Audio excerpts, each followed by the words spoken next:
Partnership deed. मैंने आप लोग को पहले भी बताया था कि कोई भी firm, when you talk about a partnership firm, it is not compulsory to get it registered. आप एक एग्रीमेंट बना सकते हो जो ओरल होगा या फिर रिटर्न होगा, but generally it is advisable कि आप उसको रिटर्न फॉर्मेट में लोगे। तो जब हम पार्टनरशिप को एक रिटर्न फॉर्मेट में लेके आते हैं तो that is called as a partnership deed.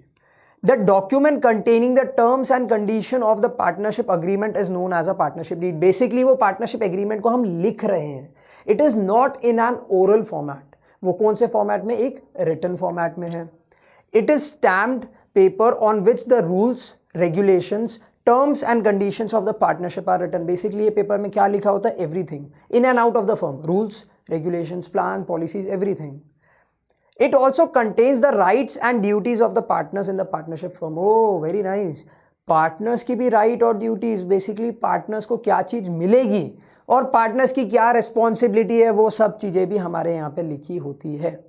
Okay, let's say what are the common contents of a partnership firm. Okay, name of the firm, again a very simple one. Firm का अगर हम कोई deed बना रहे हैं तो सबसे ऊपर तो फर्म का नाम ही आएगा। Name and address of the partners, very important. Partnership deed मतलब पार्टनर्स की आपस की एग्रीमेंट, तो पार्टनर के नाम और उनके एड्रेस भी जरूरी है। Nature of the business, basically ये जो बिजनेस है ये कौन से टाइप का बिजनेस है। Let's say it's a manufacturing firm, it's a service related industry, virtually जैसा कोई एजुकेशन ऐप है, so you have to mention the nature of the business that the firm is going to carry. Capital contributed by each partner, ये क्यों जरूरी है? See, if you don't count the capital that every partner has contributed, तो बाद में आप profit sharing ratio या फिर रिस्क शेयरिंग रेशियो या फिर इंटरेस्ट ऑन कैपिटल, ये सब चीजें कैसे कैलकुलेट करोगे? नहीं कर पाओगे। So it is very important to mention the capital contributed by each partner. Profit sharing ratio of the partners, basically partners मिलके प्रॉफिट को किस रेशियो में डिवाइड करने वाले हैं, quite obvious again. Address of the business, firm का head office, firm का branch office, everything. Rights and duties of the partners, basically does the partner have the right to, let's say, carry the interest on capital or to just pay the interest on drawing, ये सब चीज़ें भी यहाँ पे आ जाएगी। Next, the mode of maintaining accounts, basically वो कैसे मेंटेन करने वाले हैं, ठीक है। Rate of interest payable to the partner on their capital, basically अगर पार्टनर्स जो कैपिटल लेके आए हैं, क्या हमें उसके ऊपर कोई भी इंटरेस्ट देना है या नहीं देना। Rate of interest to be paid by partners on their withdrawals, अगर पार्टनर कोई पैसा वापस लेके जा रहा है तो क्या उसे वो विड्रॉल पे कोई इंटरेस्ट देना है या नहीं देना।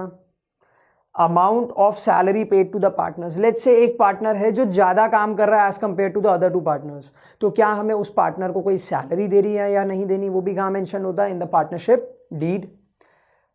Provision regarding retirement and dissolution, basically अगर कोई पार्टनर रिटायर होना चाहता है तो उसके लिए क्या रूल्स एंड रेगुलेशंस है, या फिर हमें फर्म को डिसॉल्व करना है। डिसॉल्व करने का क्या मतलब होता है? हमें बंद करनी है, क्लोज डाउन करना है वो फर्म, तो उसके लिए क्या प्रोविजंस है।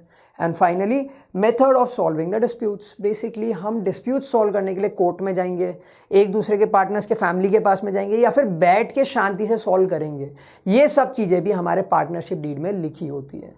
तो यहाँ पे हम हमारे पार्टनरशिप को भी खत्म करते हैं। In the next topic we will start with the cooperative societies.